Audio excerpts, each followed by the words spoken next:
our third speaker joined Toastmasters, and I'm not sure she finished her first speech before she agreed to be president. She's been an enthusiastic and great president. She's doing her, I'm not sure what speech it is, her job today is vocal variety, and her title is A Case for Consistent Content. Please welcome our president, Marcel.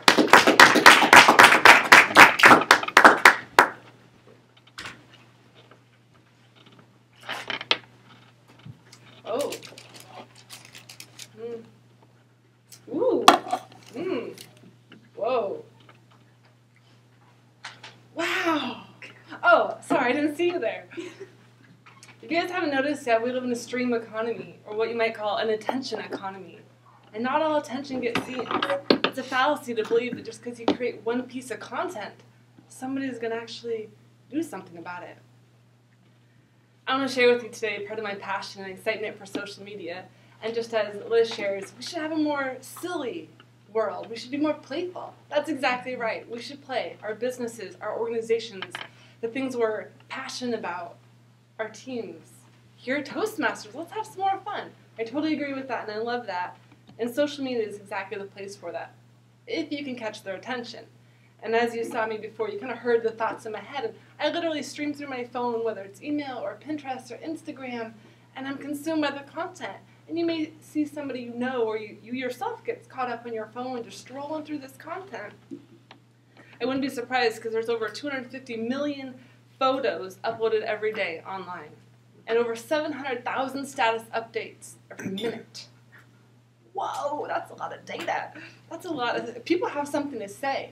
It's a fallacy to think that us Americans and our freedom to speech don't have anywhere to say it. We all have a content device. We all have a microphone, essentially, where we can share, we can rave, we can rant, we can sing, we can speak, we can do whatever we want, we can take pictures. It's pretty exciting in the social world that we live in how an idea or a movement can start and it can happen. It can go viral. It's totally possible. I want you guys to think about your organizations or your business and think about the Seahawks. And they're doing awesome this year. Everybody's talking about them, and there's so much content being created because they have what we call the 12th man. They're a fan.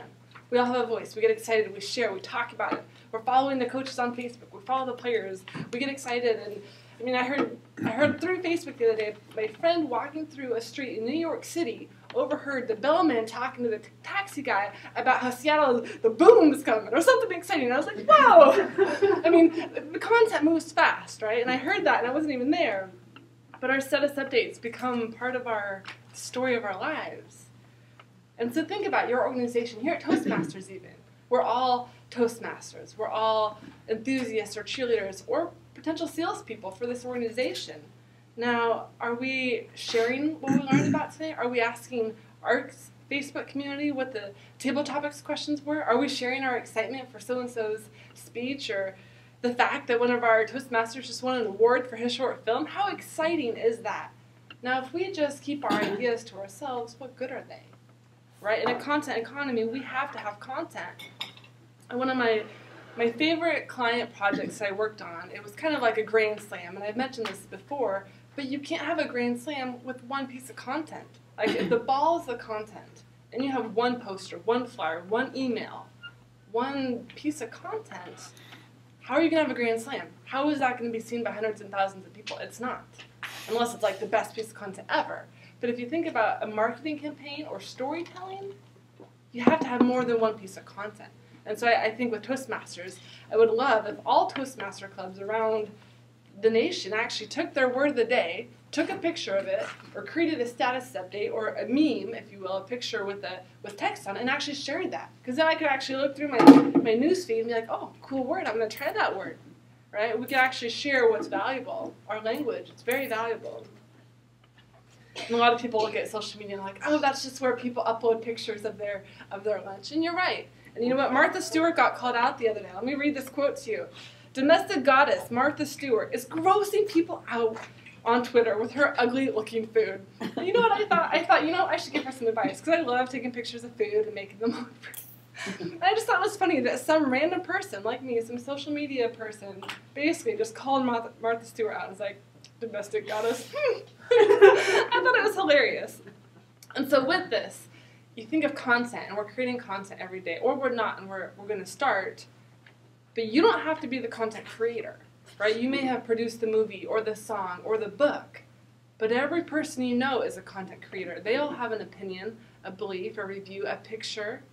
So it doesn't have to be you, and likely it won't be you. To get something to move quickly, other people have to participate with your brand, with your content. So know that anybody can help you create content with your animals, with your jams, your recipes, whatever it is that you're passionate about. It doesn't have to be you generating that content for it to move quickly. Whether you created the word of the day or not, I didn't create it, but I might tweet it, I might share it, I might try and use it again over dinner tonight. But think about how can you create your content and share it, whether it's referral. I mean, if you're in business, you're looking for referrals, people better know who your ideal referral is. I mean, that type of content, just your script you use in sales and in business, people have to know who you are and what you stand for. So it's no fallacy that people are documenting their lives online with status updates and pictures.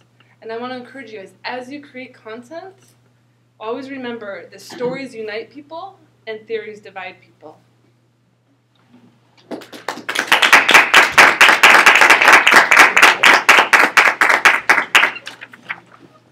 Thank you, Marcel.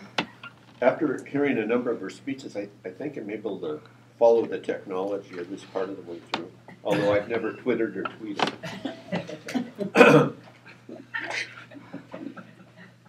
Moving on to our next